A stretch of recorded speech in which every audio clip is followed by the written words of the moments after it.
Bien, de vuelta con ustedes, última parte de nuestro espacio. Vamos a cambiar de tema para hablar de servicios públicos, el tema de la recolección de desechos en nuestro país, que es uno de los temas que en otros programas hemos conversado con representantes de los gremios y hablan de lo que hoy significan los pagos de algunos tributos, los pagos de algunos servicios en localidades del país, en municipalidades, donde estos servicios representan un costo significativo para el sector productivo del país y que hoy, que ha sido ya de alguna manera sancionada por la Asamblea Nacional, esta ley de armonización de impuestos también va a tocar lo que tiene que ver con la materia de recolección de desechos. Para hablar de ese tema está con nosotros Julio Pérez, director legal de la Cámara Nacional Sectorial de Servicios Ambientales de CANAMSAM, quien ya hemos tenido en otras oportunidades, que es su presidente. Un gusto Julio, estar aquí en Gracias Contexto. por acompañarnos.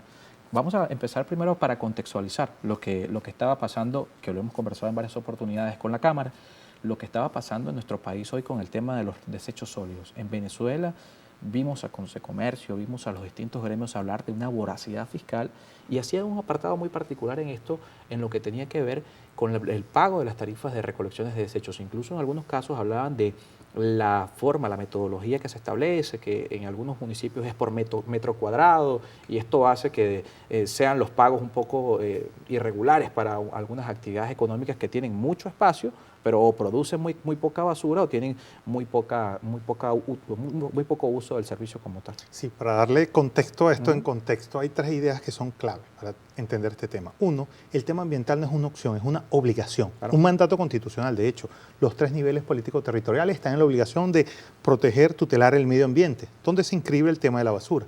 Segundo, uno de los grandes temas es que en los próximos 5 años, 10 años, Venezuela necesita unas inversiones alrededor de 300 o 400 mil millones de dólares y que muchas de esas inversiones no van a poder venir del Estado, van a tener que venir del sector privado. ¿Cómo incentivamos esa inversión sin reglas claras? Y entonces ahí se inscribe esta conversación, la ley sobre coordinación y armonización tributaria, donde de alguna manera impacta, se relaciona con el tema de los servicios públicos, específicamente el tema de la SED. Que recordemos es una competencia municipal. Exactamente. Entonces, pero el 156 numeral 12 de la Constitución decía, debe dictarse una ley de armonización, desde el 99 está pendiente. Y un tema interesante, los gremios empresariales han impulsado un poco esta idea de establecimiento de reglas claras. Y así aparece esta ley 10 de agosto de este año 2023. ¿Y qué impactos, qué novedades claves tiene esta ley?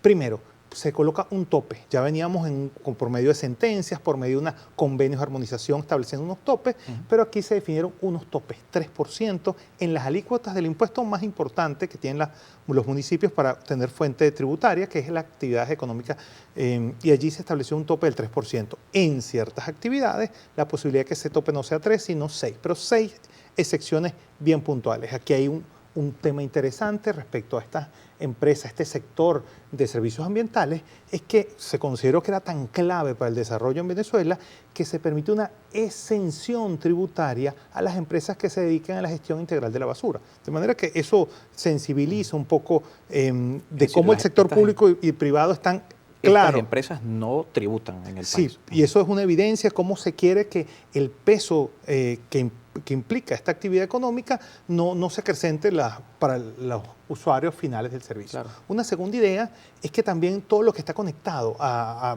actividades de saneamiento ambiental pudiera también tener unas rebajas de hasta un 30%.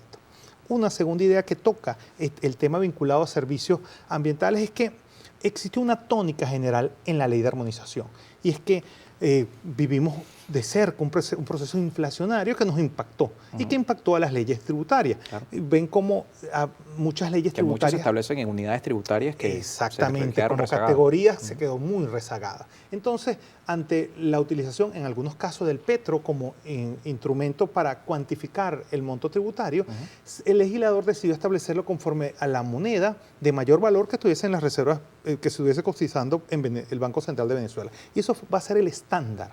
Va a ser el estándar que de alguna manera se va a utilizar para calcular la alícuota tributaria o el quantum tributario, y vienen 3 elementos interesantes, pero no solo eso, los intereses moratorios y además las sanciones que de alguna manera deben estar conectadas o bajo el límite del Código Orgánico Tributario. En esa tónica, en esa lógica, la Cámara Sectorial de Servicios Ambientales propone, y de hecho hay una propuesta, una ordenanza que está impulsando la Cámara para que se hagan unos ajustes para que las tarifas, que no son tasas, las tarifas puedan ser de alguna manera estimadas también en estas unidades. Que en este momento son en petros que se hacen esas estimaciones. Algunos en el caso municipios que han logrado calificarlas en petros. El caso Chacao, por ejemplo. Por ejemplo, Chacao, Baruta y otros municipios del país están siguiendo esa tónica que de alguna manera permite sostener incluso en escenarios hiperinflacionarios o inflacionarios como podemos estar. Entonces, pero debo decirte que el resto de la ley, son una ley de 58 artículos, casi la mitad de alguna manera recoge elementos que estaban contenidos en otras leyes, la Ley Orgánica de Poder Público Municipal, el Código Orgánico Tributario o otras leyes, la Ley de Simplificación de Trámites Administrativos. Por ejemplo, ¿qué cosas no han cambiado? A veces ha existido un poco de ruido, confusión. Se mantiene exactamente igual el tema de las tarifas. Las tarifas, por ejemplo, de aseo urbano son tarifas, no tasas. De manera que no están sometidas a los principios de legalidad tributaria, sino están sometidos a lo que suelen hacerse precios públicos. Y te doy un ejemplo, una tasa es un servicio que presta el sector público, pero que no puede ser transferido. Por ejemplo, la emisión de pasaporte. Un pasaporte solo puede ser emitido por el Estado. Entonces, sin embargo, hay otros servicios ambientales que pueden ser prestados por el Estado, pero también prestados por los particulares. Por ejemplo, el aseo urbano. Esos servicios que pueden ser prestados por particulares, la contraprestación no se denomina tasa, sino se denomina precio público o precio privado. Entonces, en ese sentido, y estas tarifas responden, por supuesto, a la lógica del negocio, a la lógica de la actividad. Claro, a que hay una estructura de costo que explica de dónde sale, de alguna manera, ese precio y que esa estructura de costo debe sostener, porque algo que nos ha pasado factura a toda la sociedad venezolana es que no tenemos servicios públicos. El peor servicio público es el que no se tiene. Y entonces eso nos está generando que hoy una empresa capaz no pueda crecer, no pueda aumentar su producción porque no tiene generación eléctrica, no tiene un suministro eléctrico que le permita aumentar. Entonces termina haciendo unos costos, unas inversiones más altas para poder sostener la operación. En el fondo se trata de eso. Necesitamos crear las condiciones legales y económicas para que esta Venezuela crezca. Y ese ha sido el rol de la Cámara, que de hecho participó en la discusión de esta ley y de hecho hizo unas propuestas técnicas. Incluso está trabajando en 3 proyectos que está poniendo a disposición de todos los municipios. Un proyecto sobre una ordenanza modelo de gestión integral de la basura, un proyecto sobre una ordenanza modelo de certificación de obligaciones electrónicas, de obligaciones municipales, y un proyecto dirigido a las gobernaciones, que es una ley modelo de disposición final. Son 3 instrumentos que se ponen a disposición de las instancias públicas para que puedan ser utilizados como un papel de trabajo, como un papel de discusión para modernizar, porque te digo, la ley entró en vigencia el 10 de agosto, pero va a desplegar todos sus efectos alrededor del 8 de noviembre de este año. Y los municipios tienen que hacer una serie de ajustes. Claro. Y como sabemos, las administraciones públicas hoy están muy disminuidas. Capaz no tienen a los mejores técnicos de su lado. Bueno, la idea un poco es coordinar, proponer, no quedarse solo en ser proactivo, sino además ser propositivo. Y eso ha sido un poco el papel de la Cámara. Ahora, esto significa entonces que en términos generales no hay una modificación respecto al caso concreto de la recolección de desechos en los municipios. No, de hecho una de las propuestas claves era que eso se regulara en una norma especial, que es la Ley de Gestión Integral de la Basura, que la Cámara ha hecho unas propuestas de reforma. Creo que darle un mayor peso al tema de tratamiento, al tema de reciclaje y todo ese tema que debe hacerse en la reforma de la ley está planteado. Pero es que además se pueden regular los temas técnicos de definición de tarifas, que se pueden recoger muchas de las experiencias de derecho comparado. La Cámara está permanentemente conectada no solo con sus pares dentro de Venezuela, sino con sus pares que hacen esta actividad en cualquier parte del mundo y está utilizando las mejores prácticas sobre este sector económico. Claro, porque precisamente los servicios públicos en cualquier parte del mundo tienen su costo. Pero acá en Venezuela, con la situación que se vive desde el punto de vista económico, hablarle a alguien de pagar, por ejemplo, $10, $15 de recolección de desechos mensual puede parecer un monto elevado, ¿no? Pero hay que entender esa realidad, toda la estructura de costos que hay detrás. El caso concreto del área metropolitana de Caracas, para las empresas que prestan el servicio acá, deben trasladar los desechos hasta la disposición final en Bonanza. Y eso supone también una estructura de costos y todo esto, por supuesto, impacta en el precio del usuario, ¿no? Y te regalo 3 reflexiones que yo creo que son claras. Uno, Mira, el 130 constitucional nos ordena que todos debemos asumir, aportar a las cargas públicas, de manera que no puede existir, o sea, pensar en la idea de que no todos vamos a contribuir a esto, ya sea verlo como una tarifa, verlo como una tasa, como un impuesto, no va con la lógica constitucional.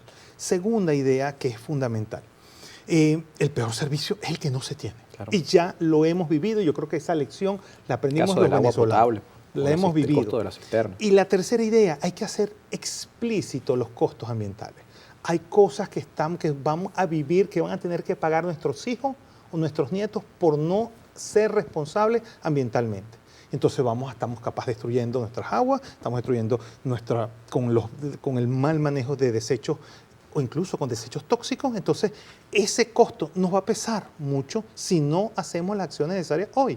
Y además no vamos a poder recuperar, no vamos a poder obtener, generar esas inversiones que necesita Venezuela si no tiene servicios públicos que den soporte a la actividad económica. Y el servicio de aseo, el servicio de exposición final, el servicio de gestión o de saneamiento ambiental es indispensable para esta y la próxima Venezuela. Bien, Julio, muchísimas gracias por acompañarnos esta tarde. Gracias a ti, Carlos. Julio Pérez con nosotros, director legal de la Cámara Nacional Sectorial de Servicios Ambientales, Canansam.